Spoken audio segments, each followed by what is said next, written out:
Hey, this is Lakin with Refocus Me. Last week we did a video and we talked about meal prepping and meal planning.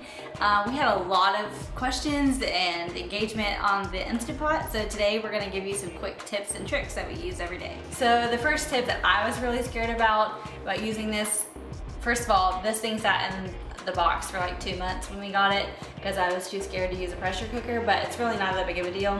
The reason why people tend to be a little bit scared about using it is because of the pressure, and they think the lid's gonna blow off, but that's really not the case if you do it correctly. So right here is where it will show you this.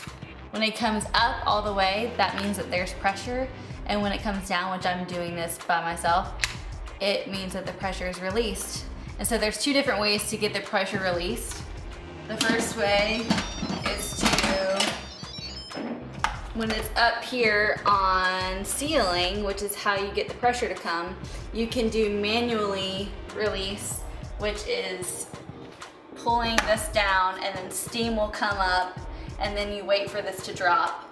Or the other way is to let it just release on its own, which is naturally release. But most of the recipes that we use are just gonna be manual release because we're not needing a lot of like super tender stuff, and we don't do a lot of like soups or chilies or anything. As long as you don't get your hand in the way of the steam, you'll be good. Another feature that we love to use on the Instant Pot is the saute feature. And we use that a lot when we have butter and we can saute the onions and garlic and peppers and all of that really quick. And you don't have to use another pan. You can only have just one thing to clean. Another use for the saute is not only to saute onions and peppers and all of that, but we also use it to brown the meat. You can't do this in a slow cooker, and this allows a lot of flavor to be packed into your meals if you can brown it in a little bit of butter before you do the pressure cooker. Another thing that we use the saute function is to deglaze the pan. So after you brown something or you have like a bunch of brown bits on the bottom of the pan, you can pour in some liquid and it'll make like a really thick sauce. One of the things I was most confused about is how do I get it to come to pressure and how do I get the time to go and when do I know when it's starting. So the first step is to make sure that your knob up here is up on the sealing function.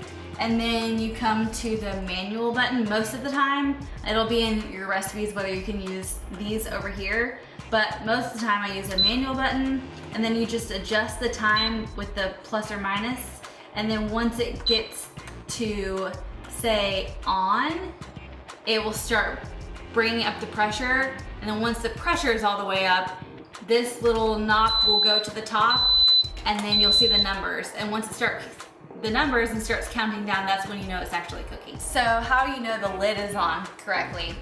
You take the lid, put it on forward, and you twist. And when you hear that sound, you know that it's on right. So the timer's gone off, and now you need to open the lid. Let's just make sure that you don't burn yourself with steam. So you twist it once the pressure has gone down, and make sure that you lift the lid and let the steam come up away from you, and then the lid's gonna be super hot, so make sure that you're only touching this plastic part, and then there's gonna be water in the top, so set it down on the counter and you should be good. And now you have a yummy Instant Pot meal ready to eat. Hope these tips and tricks were useful for you. If you have any other questions, reach out to us on Refocus Me and leave a comment on the blog.